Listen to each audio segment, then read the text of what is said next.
Hi friends, எல்லோரும் எப்படி இருக்கீங்க? இன்னொரு லாங் வீடியோவில் உங்கள் எல்லாரையும் மீட் பண்ணுறதுல ரொம்ப சந்தோஷம். இன்றைக்கி 22 மே.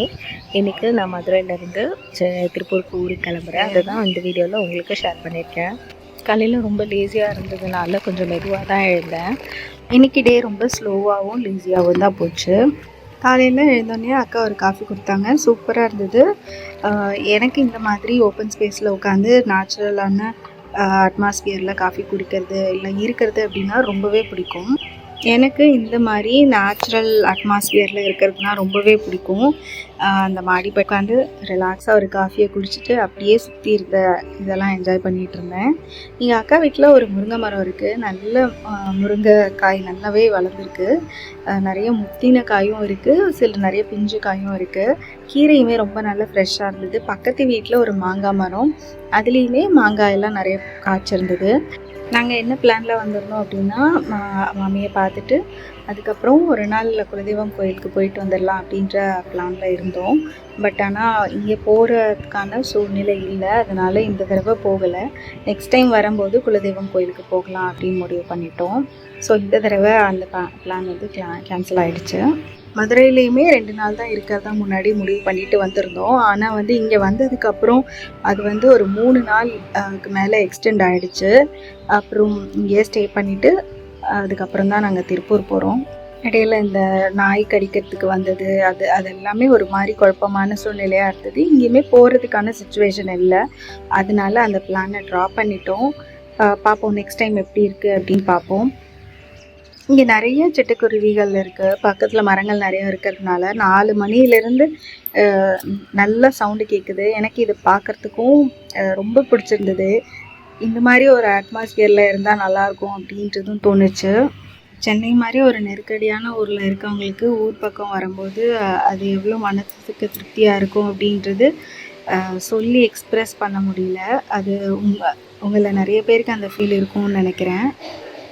நாங்கள் ஊருக்கு ஒரு 3 மணியை போல் கிளம்புறோம்.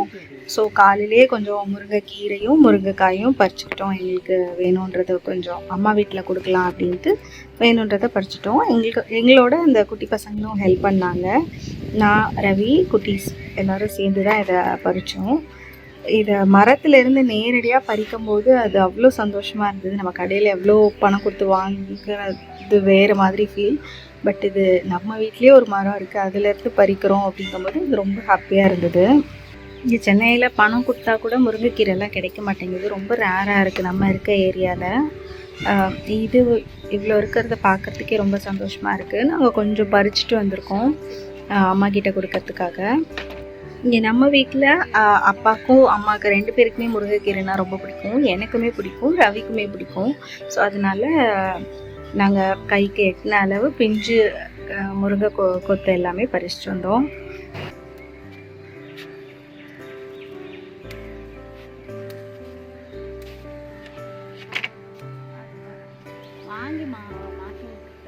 இப்போ மணி ஒரு 12 இருக்கும். நாங்கள் வேணுன்றதெல்லாம் பறிச்சுட்டு வந்து கொஞ்ச நேரம் அதை பேக் பண்ணி எல்லாம் வச்சாச்சு. இதுக்கப்புறம் தான் நாங்கள் வந்து துணியெல்லாம் பேக் பண்ணுறதா இருந்தது. காலையிலே துணியை துவைச்சி போட்டது எல்லாமே நல்லா காஞ்சிடுச்சு. அதெல்லாம் எடுத்து மடித்து வச்சுட்டு ஊருக்கு தேவையானது பேக் பண்ணியாச்சு. அதுக்கப்புறம் ஒரு 2 மணியாக போல் லஞ்சு சாப்பிட்டுட்டு கொஞ்சம் வெயில் அதிகமாக இருந்ததுனால ஒரு 4 மணியை போல் கிளம்பிட்டோம். மதுரையில் எப்போவுமே வந்தோன்னா எனக்கு இந்த அட்மாஸ்பியர் ரொம்ப பிடிக்கும். ஒரு மாதிரி நேச்சுரலான, பக்கத்தில் நிறைய மரம் இருக்குது, குருவி சத்தம் எப்போவுமே கேட்டுகிட்டே இருக்கும். இது எனக்கு ரொம்ப பிடிச்ச விஷயம். அது மட்டும் இல்லை, இங்கே வந்து வீட்டுக்குள்ளே இருக்கிறத விட இந்த மொட்டை மாடி, வெளியில் இருக்க பால்கனி, இங்கே இருக்கிறதுக்கு தான் எனக்கு ரொம்பவே பிடிக்கும். அது என்னமோ எனக்கு தெரியல, அந்த சன்லைட் இருக்க இடத்துல இருக்கிறது தான் எனக்கு அவ்வளோ பிடிச்சிருக்கு வீட்டுக்குள்ளே இருக்கிறத விட. நம்ம ஊர்லேயுமே வீட்டுக்குள்ளே இருக்கிறத விட மொட்டை மாடிக்கு போகிறதுனா எனக்கு ரொம்ப பிடிக்கும். உங்களை எத்தனை பேருக்கு இது மாதிரி இருக்குது அப்படின்றத சொல்லுங்கள் மறக்காமல் கமெண்ட்டில். இங்கே எனக்கு ஹெல்ப் பண்ணிகிட்ருக்க இந்த குட்டீஸ் வந்து எனக்கு நவியோட கசின்ஸ் தான். அவனை பறிக்க வேணாம் அப்படின்னு சொன்னேன், பட் ஆனால் அவன் எனக்கு ஹெல்ப் பண்ணுறேன் அப்படின்ட்டு அவன் கைக்கு எட்டுற எல்லாத்தையும் பறிச்சிட்டான். இதெல்லாம் பறித்து முடிச்சதுக்கப்புறம் வீட்டுக்குள்ளே போய் கொஞ்சம் நேரம் விளையாட ஆரம்பிச்சிட்டோம். குட்டீஸ் ரெண்டும் ஃபஸ்ட்டு விளையாண்டுட்டு இருந்தது. இந்த சின்ன குட்டி பையனும் நவியும் ஃபஸ்ட்டு ஒரு ரவுண்டு செஸ் விளையாண்டாங்க. அந்த குட்டி வந்து செம்ம ஸ்மார்ட்டாக விளையாண்டான். ஒரு செக்குமே அசால்ட்டாக எடுத்து வைக்கிறான். பட் ஆனால் அவனோட அடுத்தது நம்ம என்ன மூவ் பண்ண போகிறோம் அப்படின்றத அவன் கெஸ் பண்ணி விளையாடுறான். செமையாக விளையாண்டான். அதுக்கு அடுத்தது வந்து ரவியும் அவங்க அண்ணன் பையனும் இன்னும் ஒரு மேட்ச் போட்டாங்க. அதுக்கப்புறம் எல்லாரும் சேர்ந்து லூடோ விளையாண்டாங்க, ஸ்னேக்ஸ் அண்ட் லேடர் விளையாண்டாங்க.